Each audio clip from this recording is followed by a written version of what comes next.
नमस्कार दोस्तों, हमारे इस YouTube चैनल पीपीसी लर्निंग में आप सभी का स्वागत है। सी लैंग्वेज सीखने की इस सीरीज में आज का हमारा टॉपिक है डू वाइल लूप। चलिए शुरू करते हैं। Do while loop. Do while loop में किस तरह से काम होता है इस वीडियो में हम कंप्लीट स्टडी करेंगे। हम सबसे पहले डू वाइल लूप का सिंटैक्स समझ लेते हैं कि इसमें किस तरह से काम होता है। सबसे पहले जो डू वाइल लूप है उसको एग्जिट कंट्रोल लूप बोला जाता है। उसको एग्जिट कंट्रोल लूप क्यों बोला जाता है? क्योंकि यहाँ पे टेस्ट कंडीशन जो इवेल्युएट होती है वो लूप के एंड में इवेल्युएट होती है। वाइल लूप और डू वाइल लूप में क्या डिफरेंस है? वाइल लूप में जो टेस्ट कंडीशन है वो सबसे पहले इवेल्युएट होती थी, लेकिन जो डू वाइल लूप है उसमें टेस्ट कंडीशन एंड में इवेल्युएट होती है। तो सबसे मेन डिफरेंस यही है। एक दूसरा डिफरेंस है कि यहाँ पे हम वाइल लूप के बाद सेमीकोलन का यूज करेंगे, जबकि वाइल लूप में हम जो सिंपल वाइल लूप है वहाँ पे सेमीकोलन का यूज नहीं करते थे, जबकि डू वाइल लूप में हम यहाँ वाइल लूप के बाद सेमीकोलन का यूज करेंगे। चलिए देखते हैं इसका सिंटैक्स। सबसे पहले स्टेटमेंट एक्स, फिर डू वाइल लूप स्टार्ट हो रही है। डू के अंदर हम सबसे पहले लिख रहे हैं कर्ली ब्रेसेस में स्टेटमेंट ब्लॉक, फिर हम कंडीशन चेक कर रहे हैं वाइल कंडीशन, फिर सेमीकोलन। यहाँ पे आप एक बात समझिए, चाहे कंडीशन फॉल्स हो चाहे ट्रू, एक बार यहाँ पे स्टेटमेंट ब्लॉक एग्जीक्यूट जरूर होगा। एक बार यहाँ पे स्टेटमेंट ब्लॉक एग्जीक्यूट जरूर होगा। ऐसा क्यों हो रहा है? क्योंकि यहाँ पे ऐसा कोई प्रतिबंध नहीं है, ऐसा कोई रेस्ट्रिक्शन नहीं है कि जब वाइल लूप ट्रू होगी तभी ये जो बॉडी है वो एग्जीक्यूट होगी। ऐसा क्यों नहीं है? क्योंकि आप यहाँ पे देखिए, यहाँ पे कंडीशन बाद में चेक हो रही है। अब जैसे यहाँ से एंटर हुआ तो सबसे पहले स्टेटमेंट ब्लॉक एग्जीक्यूट हुआ, उसके बाद वाइल लूप से हम कंडीशन चेक कर रहे हैं। अब अगर कंडीशन फॉल्स भी हो जाए तो भी एक बार तो यहाँ पे एग्जीक्यूट हो चुका है। अब अगर यहाँ पे कंडीशन आके फॉल्स हो जाए तो कंट्रोल बाहर चला जाएगा स्टेटमेंट वाई पर, लेकिन एक बार यहाँ पे एग्जीक्यूट जरूर होगा statement block. Body of the loop gets executed at least one time even if the condition is false। वही बात कि चाहे कंडीशन फॉल्स भी हो जाए तो भी जो लूप की बॉडी है वो एग्जीक्यूट एक बार जरूर होगी। Test condition is enclosed in parenthesis and followed by a semicolon.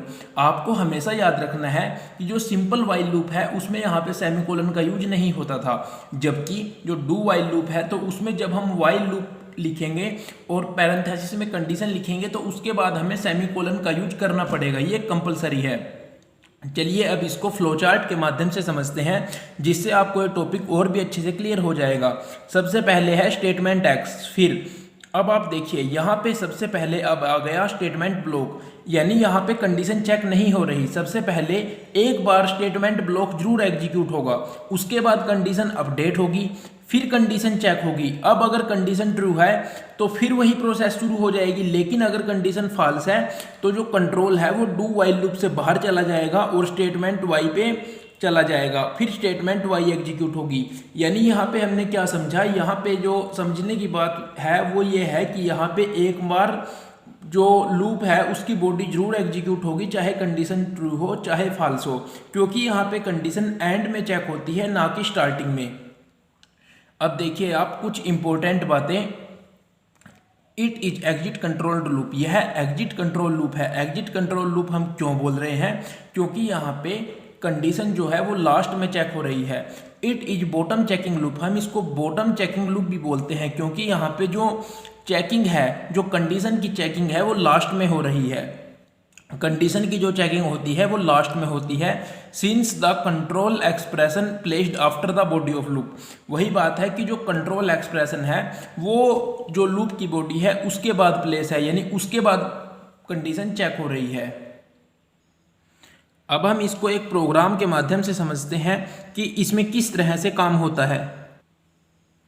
हमें एक प्रोग्राम बनाना है जिसमें हम पहले n नंबर्स की एवरेज कैलकुलेट करेंगे, यानी हम एक नंबर एंटर करेंगे कि आपको वहां तक के नंबर की एवरेज कैलकुलेट करके आउटपुट देना है।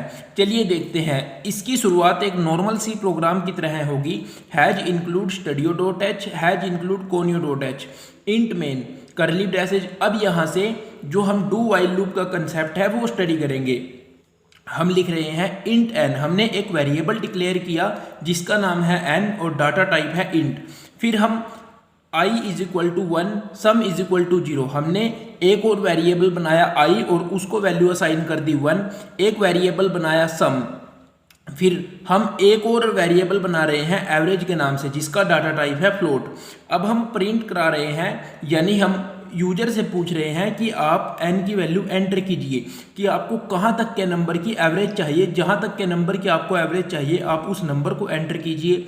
फिर यूजर जो नंबर एंटर करेगा हम उसको स्कैन कराएंगे स्कैनएफ का यूज करके। फिर हम डू लूप में लिखेंगे करली ब्रेसेस स्टार्ट करके sum is equal to sum plus I. अब यहाँ पे जो ध्यान रखने की बात है वो क्या है कि यहाँ पे कोई कंडीशन पहले चेक नहीं हो रही। पहले एक बार ये जो बॉडी है वो एग्जीक्यूट जरूर होगी, चाहे कंडीशन ट्रू हो चाहे फॉल्स, क्योंकि कंडीशन अब तक यहाँ पे चेक नहीं हुई। फिर हम अपडेट करेंगे I is equal to I plus 1। फिर यहाँ पे कंडीशन चेक हो रही है वाई पैरेंथेसिस में आई लेस देन और इक्वल टू एन, और जरूर ध्यान रखिए यहाँ पे आ जाएगा सेमीकोलन। कंडीशन चेक होने के बाद हम लिखेंगे जो हमने वेरिएबल डिक्लेयर किया था AVGA यानी एवरेज। फिर हम क्या लिखेंगे पैरेंथेसिस में फ्लोट सम बाय एन। ये फ्लोट हम क्यों लिख रहे हैं, हमने इसको पहले समझा था टाइप कास्टिंग टॉपिक में कि जैसे अगर यहाँ पे जैसे अर्थमेटिक एक्सप्रेशन में हम टाइप कास्टिंग का यूज कब करते हैं, जब हमको एक्यूरेट रिजल्ट चाहिए होता है, क्योंकि जब हम दो इंटीजर नंबर को डिवाइड करते हैं तो वो हमें रिजल्ट भी इंटीजर फॉर्म में ही देते हैं। लेकिन अगर हमें एक्यूरेट रिजल्ट चाहिए तो हम वहाँ पे टाइप कास्टिंग का यूज करेंगे और पैरेंथेसिस में लिखेंगे फ्लोट, क्योंकि वो रिजल्ट आएगा फ्लोट में, लेकिन रिजल्ट हमें मिलेगा दो इंटीजर की वजह से। जब हम दो इंटीजर को डिवाइड करेंगे उसकी वजह से हमें मिलेगा इंटीजर में, लेकिन अगर हमें बिल्कुल एक्यूरेट रिजल्ट चाहिए तो हम फ्लोट को लिखेंगे। फिर हम प्रिंट कराएंगे कि जितने हमने नंबर एंटर किए थे उनका क्या सम आया, जो उनका सम आएगा हम उसको प्रिंट कराएंगे। फिर सम के प्रिंट कराने के बाद हम उसकी एवरेज जो आएगी उसको प्रिंट कराएंगे। इस तरह से हम डू वाइल का यूज करके किसी भी प्रोग्राम को बना सकते हैं। अगर आपको वीडियो अच्छी लगी तो वीडियो को लाइक कीजिए, अपने दोस्तों के साथ शेयर कीजिए और हमारे साथ इस वीडियो सीरीज में बने रहिए। अगर आपने अभी तक हमारे चैनल को सब्सक्राइब नहीं किया तो प्लीज़ चैनल को सब्सक्राइब कर लीजिए। थैंक यू, मिलते हैं अगली वीडियो में।